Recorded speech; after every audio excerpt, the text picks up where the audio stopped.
Oi, meus amores, vamos de relato. E esse é o relato da Liana, que conta que esteve em um cativeiro por mais de 30 anos sem se dar conta disso. Talvez muita gente vá se identificar com a Liana. A Liana passou a vida inteira sem saber quem ela era exatamente, e ela acreditava que um grande amor completaria ela.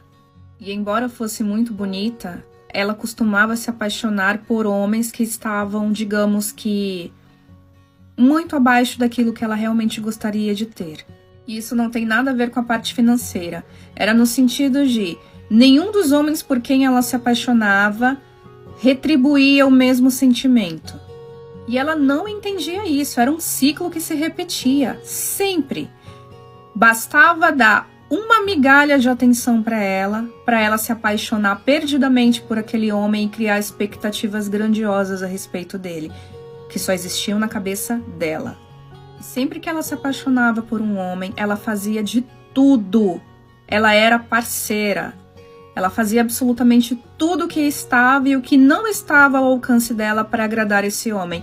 Mas ao final, ela nunca era escolhida. Ele sempre trocava ela por uma outra mulher. Quanto mais isso acontecia, mais ela baixava a exigência em relação a homens. Até chegar ao ponto dela se relacionar com homens com nível intelectual praticamente zero. Por quê? Ela pensava o seguinte: se eu tô acima dele e ele é praticamente um zero à esquerda, ele vai me amar, porque ele é um zero à esquerda. Mas o que acontecia é que nem o zero à esquerda queria ficar com ela. E isso doía profundamente nela, porque ela pensava, nem esse zero à esquerda aqui quer nada sério comigo. Que raios que eu tenho de errado? E o padrão era sempre o mesmo, o ciclo sempre se repetia. Homens que brincavam com ela, que mentiam pra ela, que usavam ela e depois descartavam como se ela não significasse nada. E ela não sabia o que tinha de errado, porque ela era sim uma mulher maravilhosa. Depois de mais de 30 anos sem entender o porquê realmente isso acontecia, finalmente, depois de entrar na terapia, ela conseguiu entender. A rejeição dos pais. Ela não teve o amor nem do pai e nem da mãe. Os dois criaram ela como se ela fosse inexistente. E para conseguir uma migalha de atenção deles, ela tinha que se esforçar muito. E essa era só a ponta do iceberg. Foi aí que ela descobriu que tudo que você vive na infância reflete na tua vida adulta. E ela também diz, se você tem algum problema parecido de autoestima, de acreditar em si mesmo, de qualquer coisa, verifica a tua infância, porque o erro pode estar lá. Quando eu tinha 11, 12 anos, eu não era muito bonito, como pode mostrar nessa foto aqui. Não que eu seja agora, mas antes era sofrendo bullying. E aí eu gostava de uma garotinha, que obviamente não gostava de mim. E aí eu tinha duas opções. A primeira era ter amor próprio e esperar por alguém que gostasse de mim como eu era. E a segunda opção era mudar completamente a minha pessoa para agradar a garota. Qual que você acha que eu escolhi? Tentei mudar até o meu DNA. Aí eu pensei comigo, vou procurar na internet personagens de filmes que eram descolados, garanhões, e vou me transformar neles. Óbvio! E aí me apareceu a benção do Steve Stifler. Steve Stifler era um personagem de American Pie, que era um filme que fazia muito sucesso nos anos 2000. E em todos os filmes da American Pie, Steven Stifler era o fodão. Ele era o bonzão que namorava todo mundo. E eu pensei comigo, porra, por que não me tornar um Stifler? Esse aqui era o personagem, esse aqui era eu. Ah, dava pra fazer ali o negócio. Dava não? Mas eu fui um pouquinho sensato e falei, gente, o físico não vai dar pra aparecer não. Por que eu não mudo meu nome pra Davi Stifler? Que ideia genial. E foi assim que eu troquei meu nome de Davi Vinícius pra Davi Stifler no Facebook. Nessa mesma época eu ainda ia pra igreja porque meu pai é pastor e eu frequentava a igreja normalmente. Aqui ó, glória, glória, aleluia. Não deu meia hora que eu troquei meu nome e eu recebi uma mensagem do grupo da igreja falando, Davi, estamos orando por você. Pensei, gente, que bom, né? Melhor orar do que jogar praga. 15 minutos depois, meu pai chega pra mim e fala assim, Davi, vem cá, deixa eu te perguntar um negócio. Que negócio é esse que você é moleque piranha? Quem não sabe o que é moleque piranha, é aquele moleque que fica com todo mundo, que anda sem camisa pra lá e pra cá, o garanhão. Gente, olha a minha foto de quando eu era mais novo. Vocês acham mesmo que eu era moleque piranha? E aí eu olhei pra ele e falei assim, não, por quê? E aí ele me disse que a irmã que me mandou mensagem, um beijo, irmã Bruna, gosto muito da senhora, tá? Mandou uma mensagem pra ele falando que eu coloquei o meu nome nas redes sociais de garoto piranha, garoto moleque piranha. Agora você me fala, como que eu explico pra um pai pastor de 60 anos que era só porque eu queria conquistar uma garota? Uma garota ainda. Eu assim, gente, pelo amor de Deus, aonde que eu sou piranha? Eu nunca nem beijei, olha pra mim, eu sofro bullying. Pelo amor de Deus! Isso quando eu tava falando com meu pai, a irmã Bruna, eu te amo muito, você é muito querida, aqui ó, no coraçãozinho, hein? Convenceu o meu pai pai a me deixar ir em um curso de libertação pra me libertar do nome Stifler. Tudo porque eu queria ser garanhão, meu Deus. Pergunta por que eu faço terapia. Por que será que eu faço terapia? Não sei.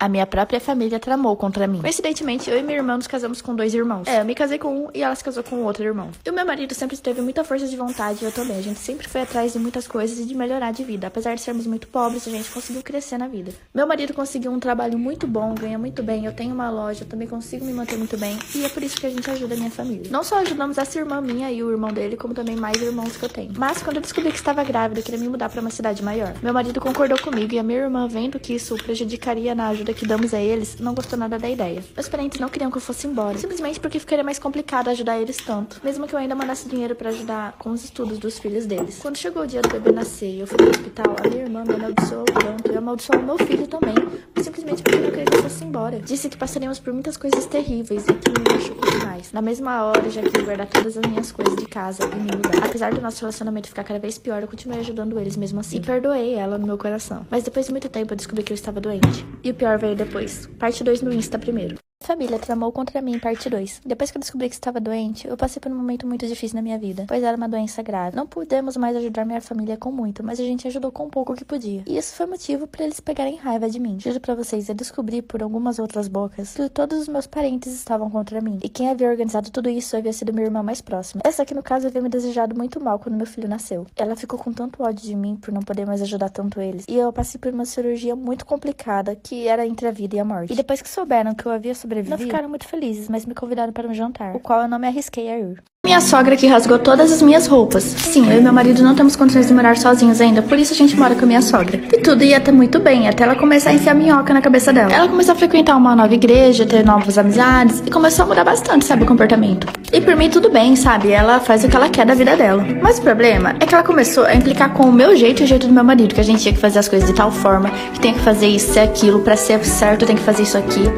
Porque se não agir dessa forma, você tá errado, você não é de Deus, você é uma pessoa ruim. E começou a julgar a gente, sabe, por tudo. Pelas maneiras da gente fazer, falar e se vestir. Inclusive, como ela começou a implicar com a minha maneira de se vestir, hein? Não queria que eu usasse cropped, short, saia, qualquer coisa, nem mesmo em casa. Pijama, ela falou que tinha que ser mais comprido também. Enfim, gente, deu uma louca na mulher. E é claro que eu não liguei pra isso, né? Afinal, eu tô lá, tô respeitando ela, mas eu não vou mudar minha forma de me vestir, beleza? Conversei com meu marido, ele me apoiou, então tudo certo. Mas um dia eu cheguei em casa e simplesmente ela estava picotando as minhas roupas. Na verdade, todas as roupas que ela achava indecente. Ou seja, a maioria das minhas roupas. A hora que eu vi aquilo, eu surtei. Xinguei ela de louca, mandei ela sair de lá, peguei as coisas, tirei a tesoura da mão dela. E pior é que depois disso tudo, aliás, não esqueçam de usar meu cupom de desconto da Shein, é Bia Giovana.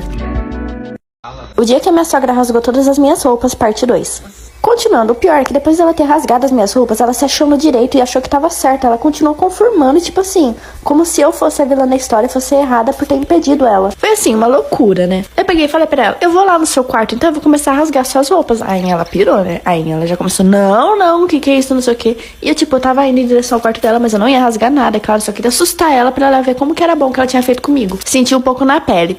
A Bia ficou desesperada, começou a gritar, querer chamar vizinho, não sei o que. Aí eu já parei, né? Nisso meu marido já tinha chegado, a gente guardou todas as nossas coisas e foi morar longe dela. Ela não pagou os prejuízos das minhas roupas, tá? Inclusive agora fala mal de mim e do meu marido por aí. Porque até hoje ela acha que fez certo. Ela se transformou em outra pessoa completamente. Hoje em dia ela tá lá sozinha, quase não tem mais amigos também, só os da igreja. Porque algumas pensam igual ela também, então isso ajuda. Mas fora isso, ninguém mais aguenta ficar perto dela. Porque não dá pra conversar com ela também, não dá pra fazer nada perto dela. Porque tudo ela acha errado, tudo ela coloca defeito, ela não aceita suas opiniões. E em épocas de festa ou de alguma comemoração, quando a gente vai se reunir na casa dela ou ela vem na nossa casa, é um inferno, gente. Sempre dá briga. O que vocês fariam nessa situação? O amor salva. Ei, fica aqui a história nova. Os meus pais eram, no mínimo, irresponsáveis, sabe? Eles não tinham muitas condições de me criar, nem a mim e nem aos meus irmãos, então eles deixavam a gente direto com os tios nossos, que eram condutores de uma igreja que tinha perto da nossa casa. Só que assim, a gente odiava ficar lá todos os finais de semana, principalmente, que era quando os meus pais saíam pra fazer sabe Deus o quê. Eles deixavam a gente principalmente lá com eles. E era horrível, sabe? Porque esses meus tios, eles não tinham muita paciência nem comigo, nem com meus irmãos. Então a gente apanhava muito deles, tipo, muito mesmo. E isso quando o meu tio não ficava de gracinha pro meu lado, sabe? Até o momento em que eu cheguei na minha fase de adolescente e o meu tio passou do limite comigo. Sim, exatamente do jeito que vocês estão pensando. Por causa disso, eu me tornei uma adolescente extremamente rebelde, sabe? Problemática. Eu dava muito trabalho pra todo mundo que decidia ficar comigo, porque eu era mal educada, eu respondia pra todo mundo, eu me metia em vários problemas, mas o pior de tudo é que por causa dessas situações que eu passei na casa dos meus tios, eu passei a criar um certo rancor, um certo ódio pela minha mãe e pelo meu pai, por eles deixarem eu e meus irmãos nos cuidados dessas pessoas. Com isso eu desenvolvi muitos problemas psicológicos, sabe? E também problemas físicos.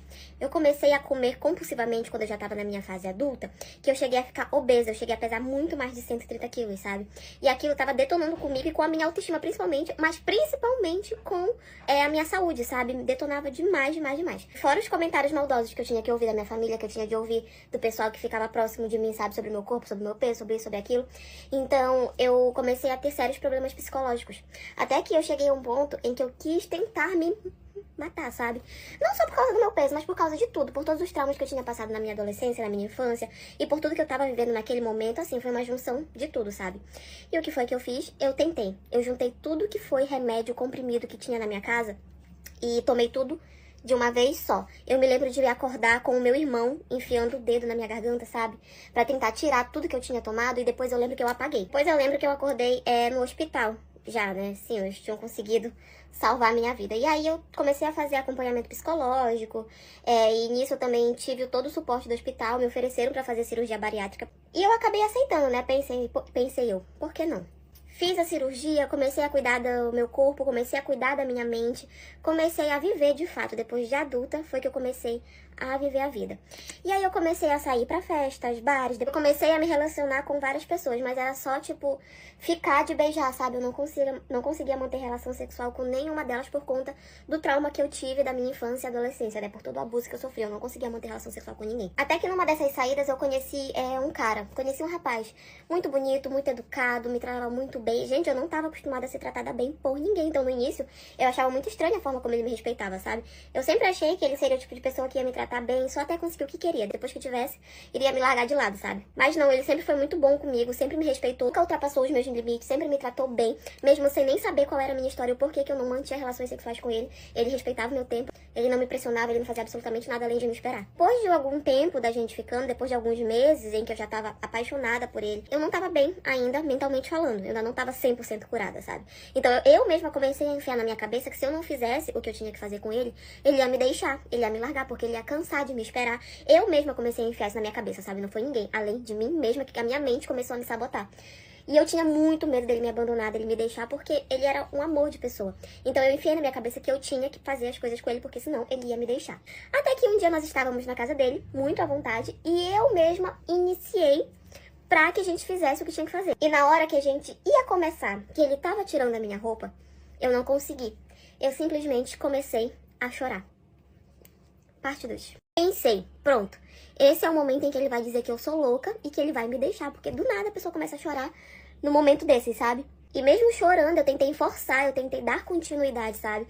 Mas ele mandou eu parar, falou que não, perguntou se eu tinha feito alguma coisa, se ele tinha me machucado, ele ficou muito preocupado comigo. Porque do nada eu tinha começado a chorar, sabe? E mesmo assim eu quis forçar a fazer do mesmo jeito, mas ele me parou. Mas a coisa que de fato mais me tocou, sabe, foi quando ele me parou e falou pra mim que eu não fazia ideia do quanto ele tava esperando por aquele momento, que ele queria muito ficar comigo daquela forma, mas que não queria daquele jeito. Ele queria que fosse algo bom pra mim e não que fosse forçado. E a mãe dele, gente, me falou no dia seguinte que ele foi na casa dela conversar com a mãe dele, perguntar pra mãe dele, explicar tudo que tinha acontecido e perguntar pra mãe dele o que ele tinha feito de errado comigo. Gente, coitado, eu fiquei com pena dele. Ele tava pensando que ele tinha me feito alguma coisa. E aí, no final do meu horário de trabalho, ele foi me buscar. Lá, nós fomos pra casa dele, chegamos, sentamos na beira da cama. E eu criei coragem pra contar pra ele tudo o que tinha acontecido comigo na minha vida, na minha infância, na minha adolescência. E o porquê de eu ter toda essa dificuldade em ter relações com ele. Ele ficou horrorizado, na verdade, com tudo que eu contei pra ele. E o tempo todo se manteve do meu lado, me ajudou em todos os momentos, em todas as vezes que eu tinha crise, me acompanhava quando eu tinha terapia. Foi o homem mais maravilhoso do mundo. E depois de algum tempo tentando, eu finalmente consegui. E depois de alguns meses, eu engravidei. E eu ganhei uma família. Eu ganhei um marido maravilhoso, um filho maravilhoso e uma sogra incrível que virou a minha mãe. Ela cuida de mim como se fosse a minha mãe e eu sou extremamente apaixonada por ela. Eu não tenho muito contato, assim, com o meu pai, com a minha mãe. Pra falar a verdade, eu não faço nem questão. As únicas pessoas com quem eu ainda tenho contato são com os meus irmãos. Mas hoje eu sou muito mais feliz. Continuo fazendo meu tratamento, provavelmente vou fazer pro resto da vida. Mas eu consigo viver. E muito feliz. Enfim, foi isso.